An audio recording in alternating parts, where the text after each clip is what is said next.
Hello guys and welcome back to Sweet Abby Channels, and for today content is about tutorial sa ating AdSense sa US tax.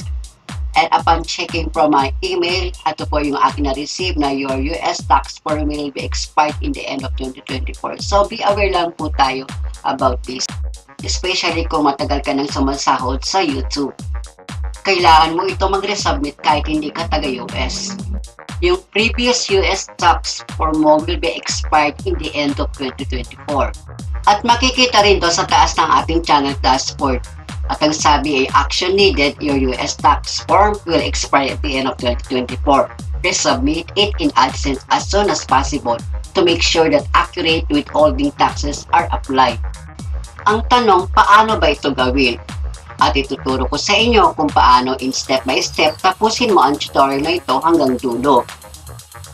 Hello guys, hello everyone, welcome back again to Sweet Abby Channel.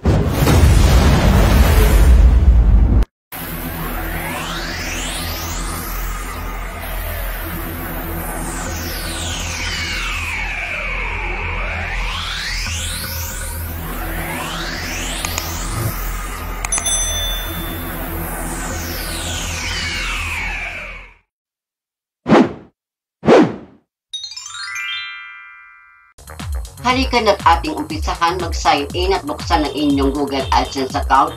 At sa may top left side, i-click mo yan para sa dalhin ka sa payment.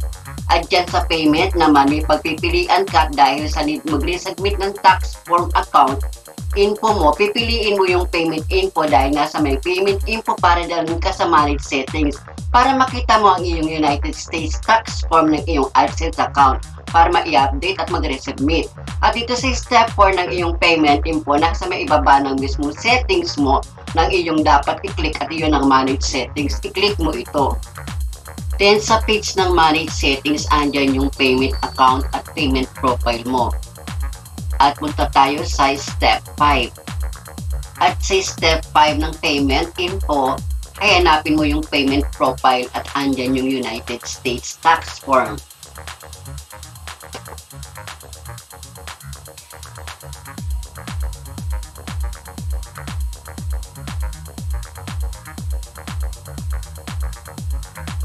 Step 6 tayo, i-click mo yung parang pencil sa may right side nito. Then may ipapakita yung manage tax info at i-click mo yan. Si step 7, para dalihin ka mismo sa yung manage tax info page. Then sa pinakababa nito, hanapin mo yung show details and documents. Then i-click mo yan. Then sa step 8, dito makikita mo na yung previous tax form info mo ng iyong sinubmit. At para makapag-start ka ng pag-resubmit ng iyong new tax form ng iyong AdSense account, at hanapin mo sa may right side yung submit new form. Then i-click mo ito para dalhin ka sa iyong new fill up form ng iyong tax info form para makapag-resubmit ka. So guys, dito tayo sa step 9 to resubmit the new tax form. Kailangan mo i-click yung submit new form na makikita mo sa right side. Nandyan sa may arrow, makikita mo sa taas. And then dito sa step 10 naman, kapag na-click mo na yung submit new form, may magpa-pop up. Yung previous tax info form mo daw ay mawawala or matatanggal. Start a new form. I-click mo lang. And then may magpa-pop up naman uli at basahin mo lang yan. And then click dito sa nagpapa again ng start a new form.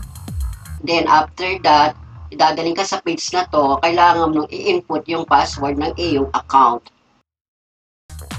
So guys, nandito na tayo sa step 13, yung info form to fill up yung ating tax info form.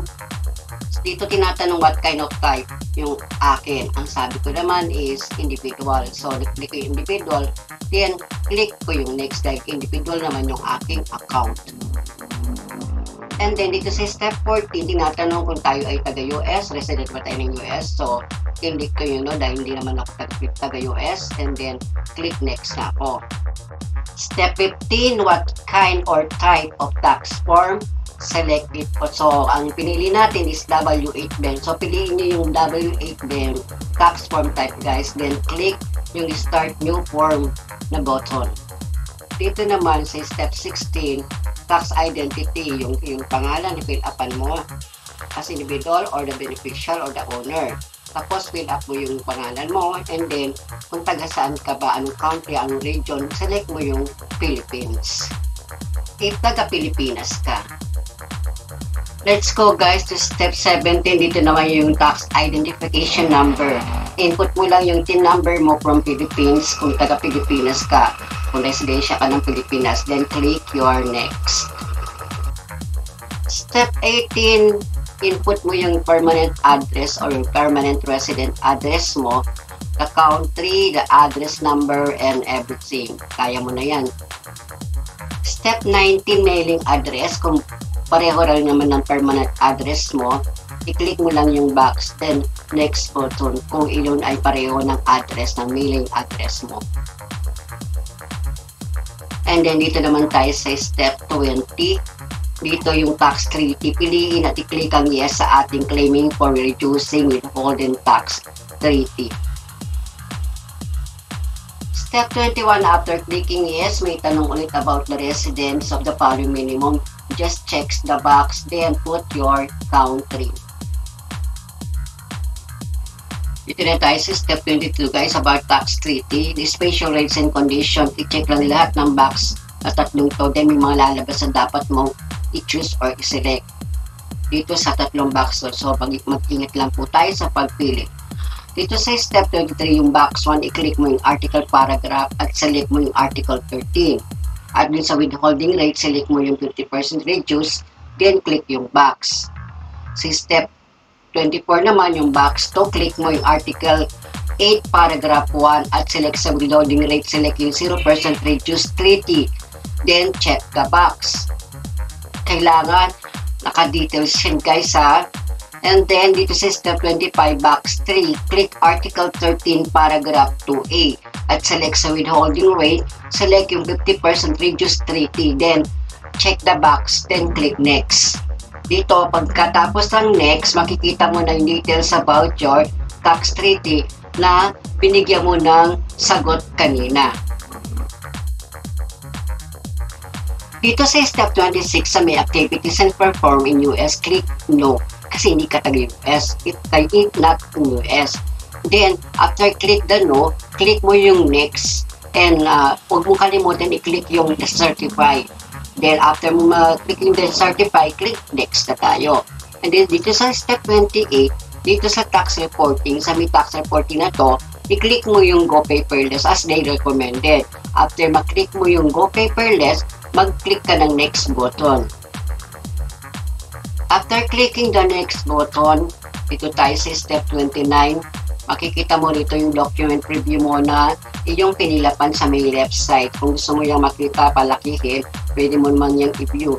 But huwag mong kalimutan dun sa box sa may I confirm, i-click mo yon. Then after mo maklik iyon, yung I confirm, and etc., i-click next mo na. After clicking next, nandito tayo sa step 30, dadalhin ka sa certify and sign. Click mo yung box stated na under penalty and etc. That you agree to submit a new form. Huwag mo yung kakalimutan dahil importante yan. Yan yung nag-agree ka na nag-submit ka ng iyong tax form. And then, dito sa step 31, andyan yung unchanged status sa affidavit. Yung options na to, if may nabago, i-check mo in the box. But if nothing changes, ignore mo na lang siya parang sa akin. Step 32, your signature. Click yes kung ikaw ang beneficiary ng tax identity section. Then sa full legal name, please enter the full name on it or automatic filled in.